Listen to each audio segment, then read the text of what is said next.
This whole situation with the redistricting and the changing of the maps in black cities and and states across America, man, this thing is heating up. It's getting real crazy.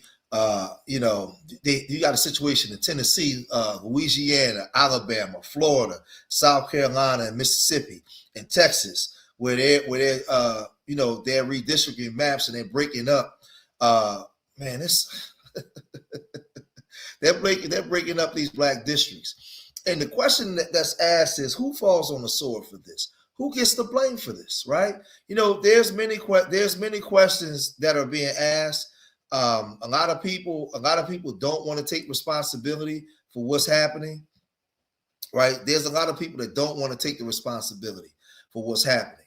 But at some point, the Democrats have been in charge for a long time, and they didn't have any concessions or things set up to protect themselves from this.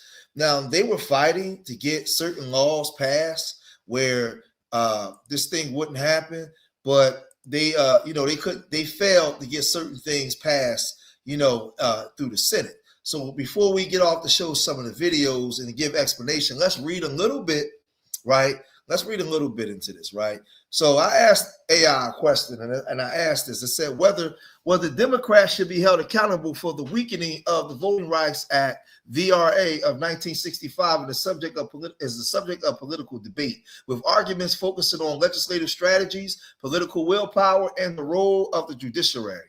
As of May 2026, the Supreme Court has significantly weakened the VRA, particularly through decisions like Louisiana versus Collis, which critics argue effectively eviscerated key protections against racial discrimination on voting.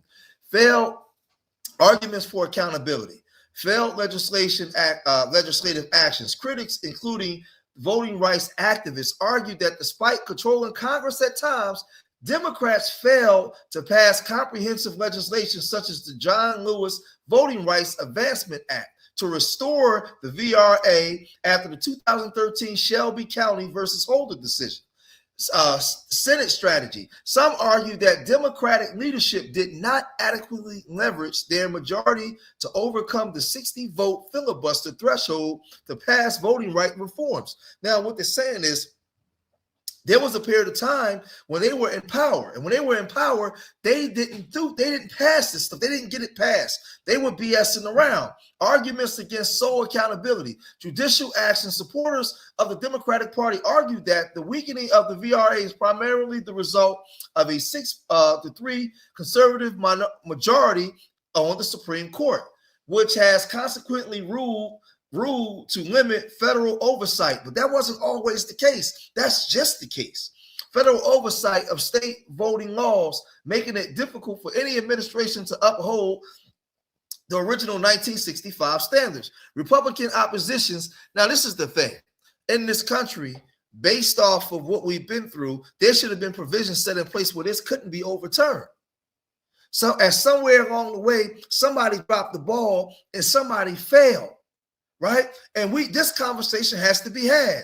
Who was in charge? The people in charge failed. Democrats have faced unified Republican oppositions to federal voting rights legislation, with many Republicans arguing that state-level changes are necessary for election security and that federal intervention is an overreach of power. Alternative efforts. Democrats have attempted to pass legislation to strengthen VRA, such as John Lewis Voting Rights Advancement Act, which passed in the House multiple times, but failed in the Senate, right?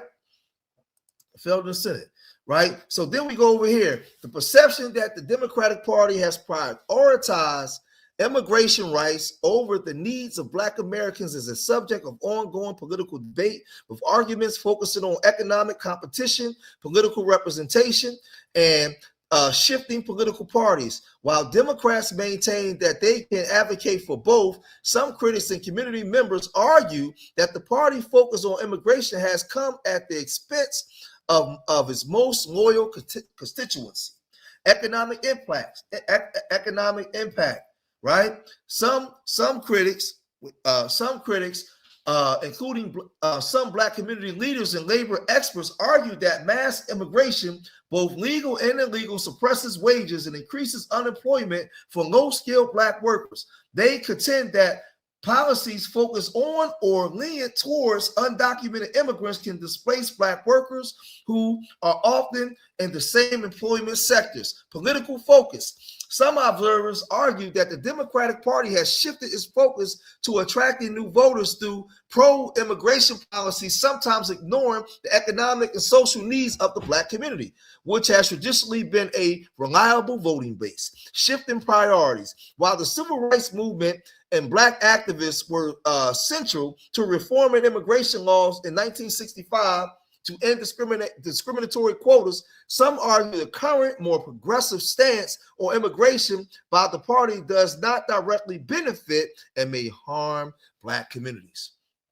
Counter arguments and perspectives. Intersectionality and issues. Many Democrats, along with immigration advocates, argue that immigration is a radical justice issue, noting that Black immigrants from Africa and the Caribbean are often disproportionately impacted by the shortcomings of the immigration system. Focus on economic policy. Supporters and the current administration argue that policies like the Inflation Reduction Act and Build Back Better plan aim to support Black communities through investment in healthcare. Now, I want you guys to pay attention, right? Because when we go over here with that, right, I want y'all to see. Now, in January 12th of 2026, you had Helen Moreno, right? Is the 63rd mayor of New Orleans, becoming the first Hispanic. Now, you have a Mexican mayor in New Orleans, a city that's 60% Black. You have a freaking let me show my face for this. Once they brought in the Mexican mayor and in a southern city like Louisiana, it's a wrap. You can cancel Christmas, it's over. They brought in one of the blackest cities in America. You got a Mexican mayor. Let's proceed. Born in Jalapa, Veracruz, Mexico, and raised in Texas, she is a Democrat who previously served as an at-large member and president of New Orleans City Council. Inauguration. Moreno took office January 12, 2026, following a primary election victory in 2025. Background: she is a former television journalist who served in the Louisiana House of Representatives from 2010 to 2018. Administration focus. Her administration themed an all-in for New Orleans and focused on infrastructure improvement, public safety, and financial stability. New Orleans has a major Black population, with recent data estimating approximately 60%.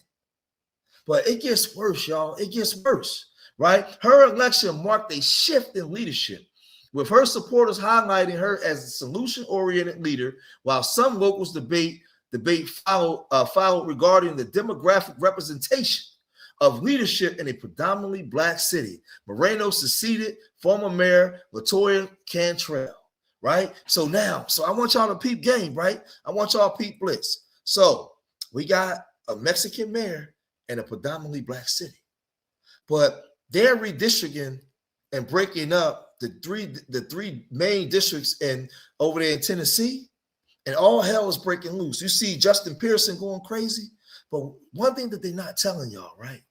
One thing they're not telling y'all. Let's transition over here. And I want y'all to see this, right? I want y'all to see this man here. I want y'all to see this man here. Right? Let's go here. Because this is where it get real crazy. This is real crazy. This man here, Congressman John Cohen, right? Congressman Steve Cohen. He's been head of that 9th ward over there, of that 9th congressional district, which is the largest congressional district of so-called African Americans over there. He's been the head of it for 20 years. A small hat. If y'all think I'm BSing, so they talking about representation. No, this ain't Black representation. What are you talking? Hey, man, they playing with us, man. They playing with us. But let's get off into it, man. Congressman, glad to have you here, as always. And Congressman Steve Cohen joins us on 3 at 3. Congressman, glad to have you here, as always. Let's just talk about your reaction first to all of the developments going on in Nashville today. What's the heart feeling like? Well, it's kind of strange for a place where I kind of started my political career. In 1976, I was elected to the Constitutional Convention, which was a meeting of 99 people from state legislative districts to help amend the Constitution. And I was voted vice president of that convention. And then I became a state senator for 24 years. And to go back there, where I've passed the state lottery, the largest education advancement in Tennessee's history, and many other bills to help the arts, and you name it down the line, a lot of legislation. And to go back there and to have that be the place to kind of put a knife in my back. But it's politics. I understand the politics. It's the Republicans wanting to do what Donald Trump wants them to do. They're not doing what's good for Tennessee. Break that down to us. What does that mean for the state of Tennessee? Specifically, what does this mean for Memphis and Shelby County when it comes to resources? It means a lot. I mean, I get community projects for every year, and I always get projects that go into Memphis, whether it's hospitality hub, whether it's redoing the old Melrose High School, whether it's Collins Chapel Church, whether it's Lebanon Hospital getting money, you name it. I'm trying to help people in Memphis that need a foot up. Those projects will not probably come to Memphis in the future if a Republican congressman whose base is in the rural part of the district, and one district goes all the way to Williamson County by Nashville. Last time I checked, do you guys see Memphis murder rate and the deterioration of Memphis? People talked about downtown Memphis and what it looks like, a lot of facilities in Memphis. Are you serious? This guy's been at the helm for over 20 years. Over 20 years. And they talking about black representation is being lost. Justin Pearson was coming for his seat. But look, I want y'all to see this, right? I want y'all to see this. Let's man, this thing. Check this out, fam. Steve Cohen is a white Jewish Democrat who represented Tennessee majority black 9th congressional district in Memphis since 2007.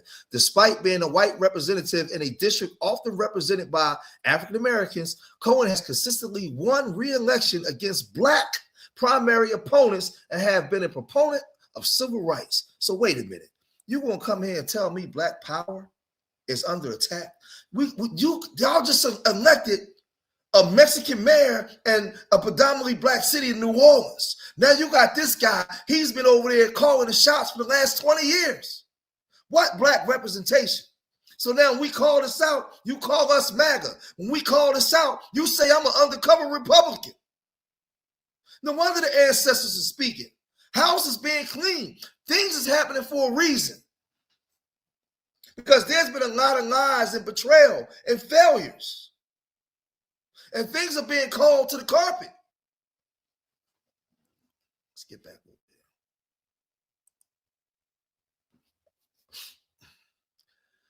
there. Representation. Cohen is the first Jewish person to represent Tennessee in Congress.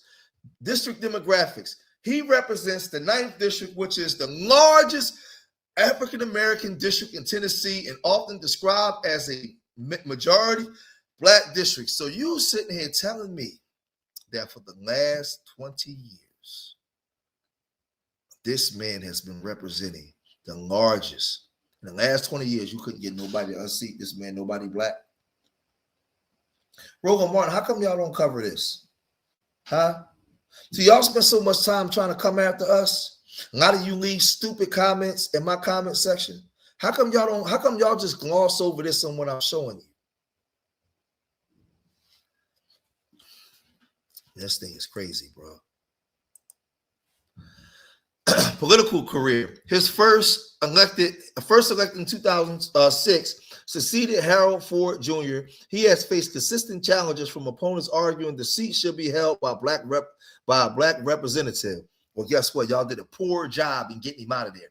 Cohen was described by Speaker Nancy Pelosi as conscious of the freshman class of 2008 and was instrumental in passing a House resolution apologizing for the enslavement of Africa. Apologizing? Are you? Whoa. God, please help my people, man. Just please help the minds. Touch the minds of our people, please. Touch the spirit of our people. Redirect us in the right path, that we may be in the path of winning. Finally. Oh my God, this is bad, man. 2026 redistricting. As of May 2026, Tennessee Republicans have passed a new map that splits Cohen's 9th district, which Cohen described as a shameful move that dilutes the black vote. Throughout his tenure, a majority of his staff has been African American. While he is not black, Cohen has maintained the support of a coalition of voters in his district, despite frequently facing challenges focused on the racial representation of his seat. So now that we got an outstanding understanding of who he is, let's move back over to Mr. Cohen.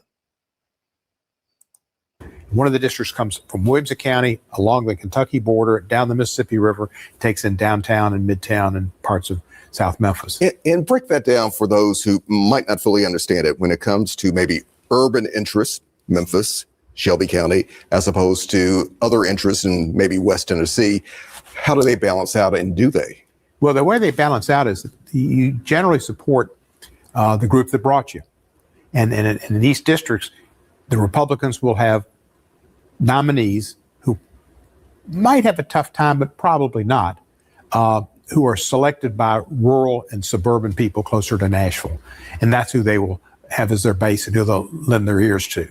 I'll lend my ears to the African-American community, partially because there's needs in the African-American community that are great and the federal government can help, partially because my political mentors and fathers and mothers were Vasco and Jesse Smith, Vasco and Mac.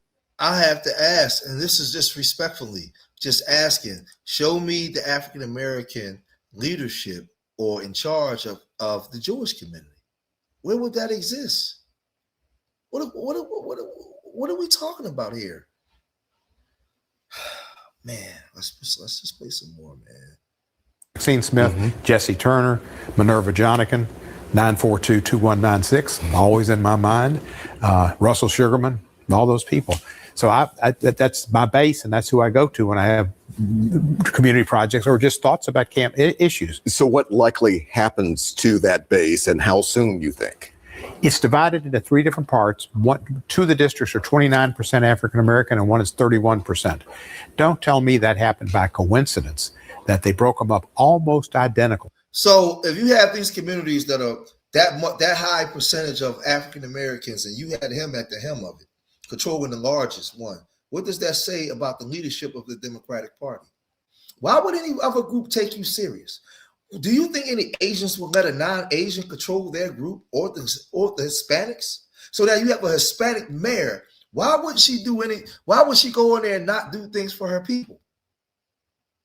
This is what happens when you have these boule class that's been in charge of running our communities and keeping us in the position that we're in as still modern day slaves. So now when we begin to speak up and speak out, we become the problem. But we ain't the problem, y'all. Don't ever let them tell you that you're the problem. You're not. You're not the problem. And we got to tell the truth and shame the devil. Right? So, I mean, this is crazy. 29, 29, and 31. They wanted to diminish the black voter base in Memphis for the benefit of the Republican Party. And Justice Alito can say, you can't say it's race when it's also policy. But when they come out, unless you can show specific intent. Well, when you make the black population that was 62% in the district and a majority minority district that had the opportunity to elect the candidate of their choice, and you make it 29, 29, and 31, I think that shows intent. But that's another issue for the courts maybe to decide. But of course, if it gets to the Supreme Court, they'll go, oh no, we've never really thought of race. You know, same thing for like how many beans are in this jar? Oh, that's not race. How about this bubbles on a bar of soap? Oh, that's not race. How about this literacy tax? That's not race. They can say it's race neutral. It's specifically to get at limiting minority vote.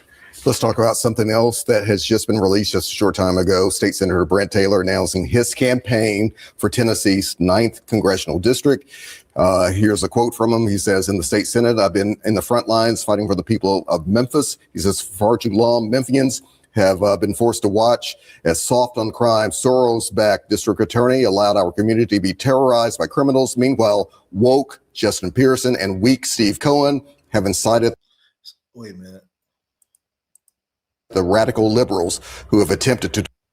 So let me say this. So I want you guys to understand something. So now you hear this guy. Now he's coming in. He's coming into power, right? He's coming into power. Senator Brent Taylor, right? Senator Brent Taylor is coming into power, and he's going after the Democrats and the liberals. But guess who's on the receiving end of all this? Our community, right? So now the liberals failed.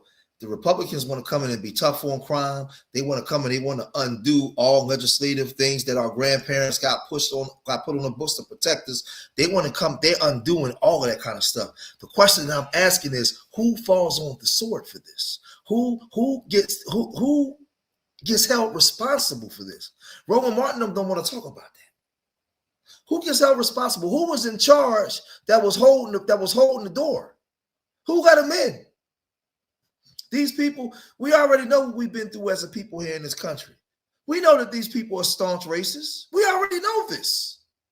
But you guys didn't have provisions or protections to set up from this. Now you're mad at the grassroots foundational Black Americans for calling you out, right? Now you're mad. But let's proceed. Pearson and weak Steve Cohen have incited the radical liberals who have attempted to destroy Memphis. What do you say to that? It was understood and known that Brent Taylor was involved in this from the beginning, and that he wanted to go to Congress. The maps were held up for him to get it the best he could. And if you look at Shelby County, it's divided into 3 different sections, but there's a little bulge in the eastern part of Shelby County to get Brent Taylor's house into the 9th district. You don't have to live in the district, but it kind of looks nice politically. So they took care of Brent. What does that say to you, though? Well, it was a cooked deal from the beginning. It was a rigged deal, and rigged for Trump, rigged for Brent Taylor. Let's pause this and let's go over to Justin Pearson, who was set to run against Steve Cohen.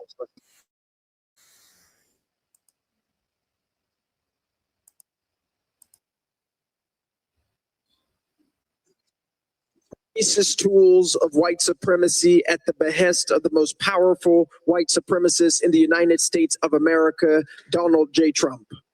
Memphis is the most beautiful place on the planet. It's the place that raised me, my brothers, my parents, my grandmothers, and where my ancestors' bones rest. And what you are doing today is eviscerating the only Black majority congressional district in our state because we are majority Black.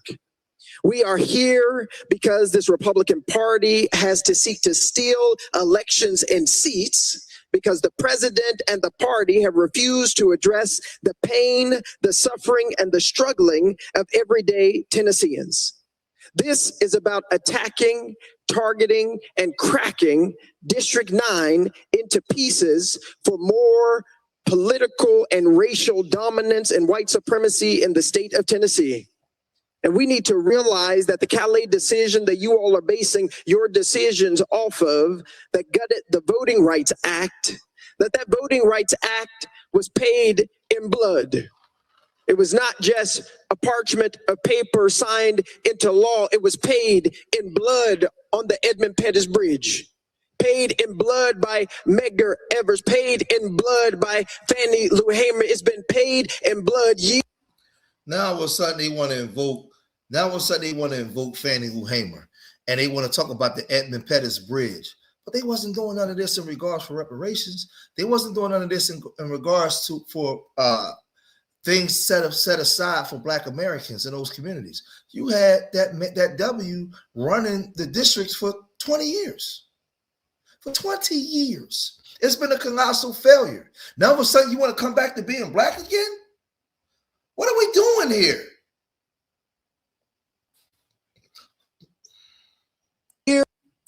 over year, time after time, assassination after assassination, lynching after lynching, so that more people might be able to ascertain access to this constitutional democratic republic experiment that is currently being gutted and seeking to be gutted by this chamber, by this House, this Senate, and this state. What is happening here is immoral and wrong. And I was reading my Bible early this morning. Here we go.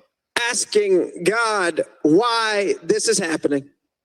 Why, again, does it seem that white supremacy is seeming to gain? Why, again, does it seem like the pillars of pain that we have felt and experienced for over 400 years in this country continue to rise again? And whispered in the words of this Bible and in the words of those ancestors that have gone before us is just these simple words: we're still here. We are still here. This nation, this state has legislated and legalized the worst things in humanity, including our enslavement, and we are still here. Right in this country where, as one black woman said, your ancestors enslaved us, denied us of our rights, called us 3/5 of a person, and yet we are still here. You put us on cotton plantations and tobacco plantations. You denied our human rights and our right to exist as children of God, and we are still here. You destroyed Tulsa. You killed and lynched black folks on Poplar Tree. Shelby County, Tennessee had the most lynchings of anywhere in this state where you're taking this district, and we are still here. You've had 3 strikes laws, mass incarceration, denied us of who we are, and we are still here. And today you'll take the only majority black district from us. But I want you to know, and I want my nephew, sons, and the future to know, no matter what you do, no matter how much you try and break us and make us bend and make us quit, we will still be here. Let me say this. Let me say this to you young people out there. When it comes to our culture, a lot of our people are used to being preached to, and they want you to tell them things that make them feel good about themselves, because a lot of our people suffer from low self-esteem and insecurities. We have a lot of issues. We have a lot of undiagnosed traumas. So what a lot of these black leaderships do, they play to that. So he come out here and he do this emotionally charged speech with no power behind it. Listen to me, people. He has no power to undo what the Republicans are doing right now. He has no power to go in there and bring about the change that you may need. So when I'm speaking here, do not call me undercover MAGA. Do not call me an undercover Republican. I'm telling you that speech meant absolutely nothing. It has no power behind it. He's doing all of that, and it means nothing, right? This guy, this guy is a joke, right? Well, goodness and mercy will follow me all the day.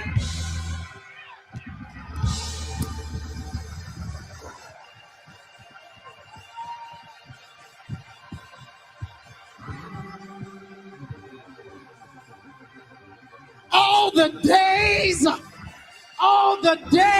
of my life, surely goodness and mercy. All right, enough of that, man. Let's go here, right? So, based on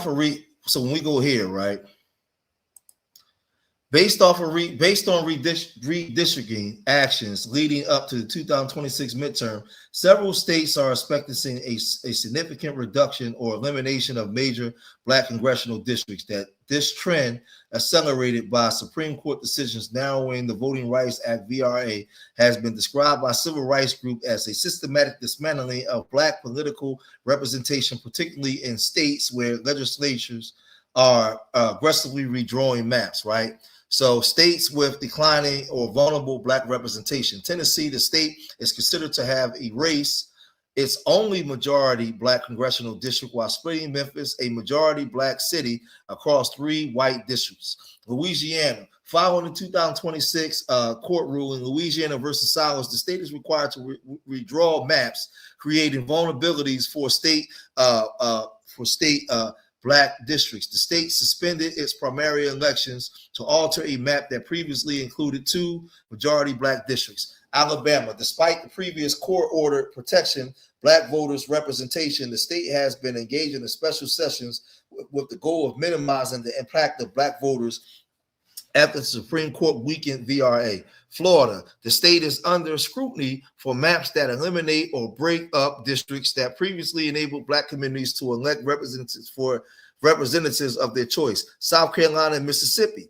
These states are also actively engaging in redistricting sessions aiming to reduce the influence of black voting blocks. Texas, the state's 2025 maps were found to contain radical gerrymandering in multiple districts, with new maps heavily favoring Republican gains. Right? Packing and cracking.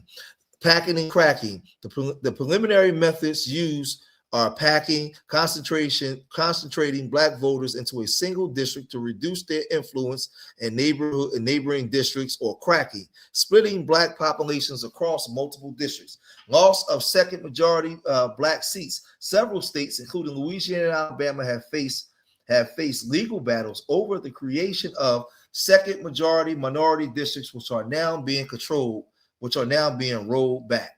Right. So when we have the conversation as to why this is happening, the Democratic Party has faced challenges in maintaining support and black representation in black cities due to the perceptions of taking black voters for granted, inconsistent engagement, and failure to deliver on key policy promises, particularly among younger voters. Key mistakes include relying on broad, last-minute outreach rather than targeted engagement, and assuming ideological uniformity amongst diverse black communities. Right?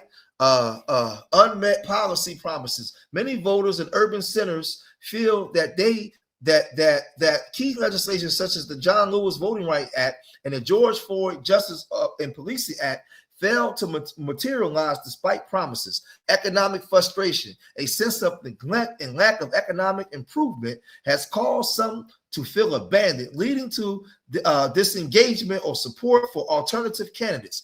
General gaps in outreach. Democratic messaging often resonates more with older generations, while voters under 40 feel their specific needs regarding crime, education, and economic empowerment are not addressed. Assuming monolithic support, treating black communities as a monolith voting bloc has led to at times ignoring the nuance, sometimes moderate or conservative viewpoints on issues such as school choice or crime. Effective messaging, right? Some voters struggle to differentiate between Democratic promises and Republican actions, leading to apathy rather than enthusiastic support. These factors have resulted in a decline in voter turnout in certain areas rather than mass movement to the Republican Party. Through the enthusiasm gap has weakened, though the enthusiasm gap has weakened the Democratic stronghold in major cities. So this whole thing gets real goofy, man. Right? And a lot of black people is making the Democratic Party feel the fire. And I believe this is coming from a more spiritual place too, because you guys have been operating in deception. So now you're paying the price. The sad part is the foundational black American community is going to have to also fall into the grease because of your missteps, right? So now on Roland Martin, they talk our only majority black district in the entire. Yeah, what we're dealing with right now is white supremacy at its zenith. They are literally rigging and stealing elections and stealing congressional seats because they cannot win otherwise at the behest of the president after the Cali decision of the Supreme Court. And he decided to tell our governor and a lady who's running for governor that they need to steal our only majority black district in the entire state, which is in Memphis and Shelby County, where I currently serve as a state representative and where I'm also running to serve in the U.S. Congress for District 9. These things are not incidental or accidental. They've been building up to it over a long period of time, whether it be Shelby County v. Holder, where they gutted Section 5 of the Voting Rights Act, to now gutting Section 2, where we were able to use the courts as a way to ensure that our representation, our voices weren't being taken away systematically. And now, surgically, they have cut our district into 3, proportionally, nearly to the percentage of 33% of black folks in each of those districts, in order to dilute our voice, to dilute our vote, and to take away our political power. And you mentioned this, but over the next several months and couple of years, we are going to see the largest purge of black people in elected office since the end of Reconstruction. Because right now, they're coming for congressional districts, but next they will be coming for our state house seats and our state senate seats. And let me talk particularly about the South here. In the South in particular, there are 12 to 20 U.S. congressional seats that we might be on the verge of losing. There are 200 state house and state senate seats that we will likely lose due to the response and the white lash by white supremacists who are in these positions of power. And so, yes, we must vote. And also we must build power that sustains us for the long haul and share a vision for our country, share a vision for the South, where there's healthcare access, there's opportunity in education, there isn't environmental racism and degradation, and that black folks who are in positions of power, that we use these positions, not just to push yes and no on buttons, but to build power in the communities where we are serving. But this is the fight of our life, and everyone has to be engaged in it. Representative Parkinson, listen, do all members of the black legislature now realize what's going on? I know you've had folks, back and forth, and some folks like, hey, how do we deal with the other side? But Republicans have made it perfectly clear they don't give a damn about a single black voice in the legislature, and they damn sure don't give a damn about a white Democratic voice there. Today. Hold on. But what makes you think that an Asian or the Hispanic population is going to give a damn about a black voice? It's not their job to give a damn about a black voice. It's our job to give a damn about a black voice. But we fighting for everybody, but not each other. So if you got a Hispanic mayor down there in Louisiana, where does it stop? In black cities. You gonna have one in Detroit next? What are we doing? You gonna have one in Cleveland next? This is where it starts. The floodgates is open. Y'all know I don't play. I come with the receipts. Well, let's proceed. Was actually a remarkable day. Today we saw unification from not just all of the black members of the Tennessee Black Caucus, but also the other members of the Democratic Caucus, our white members as well.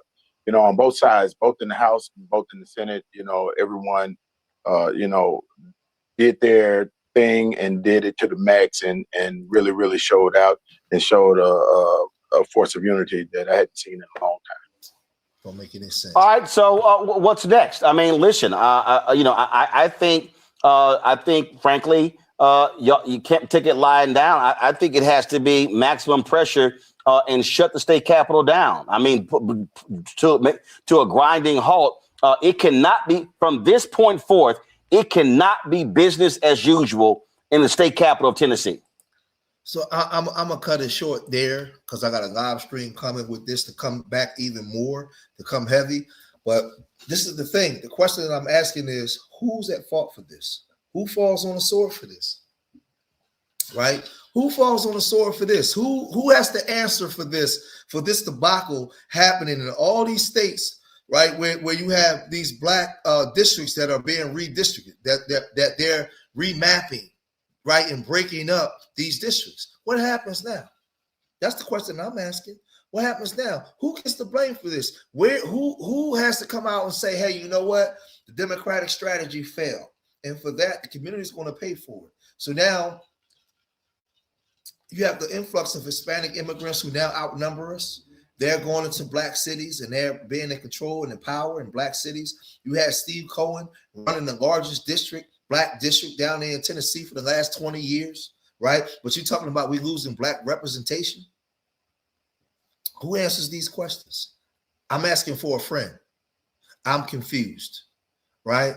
But yet and still, some of you people out there will still be more mad at me. And I'm going to tell you why you're mad at George. You're mad at Bishop George because you're making an emotional response because you don't have the know-how of how to solve the problems yourself. So the only thing you can do is lash out and attack your own brother. Because if you had the know-how, you would know that I'm not wrong. I don't give a darn about Republicans. I'm more mad at the Democrats who our people have been supporting at an overwhelming number, and it's been a colossal failure. I'm more mad at them. That doesn't make me MAGA because I'm questioning them. See, we got this church mentality when we was told, you don't question God. You don't question this. You just do what you're told and go into that ballot box and do what I told you. We're not doing that no more because it doesn't work. We're asking questions. So that way we can bring remedy to our problems. All right. But I'm going to cut it short here. If you made it this far in the video, hit that like button, subscribe to Street Media TV, leave your comments in the comment section. Let me know what you guys think. Right. Let's have a conversation in the comment section. Everybody to see that if you made it this far, leave a comment. Let's talk about it. If you disagree, fair enough. But don't just tell me you disagree. Tell me, explain to me what you disagree with so we can have a conversation. Don't leave an emotional comment because you don't like what I'm saying. Tell me where I'm wrong. Tell me where I'm wrong. Peace.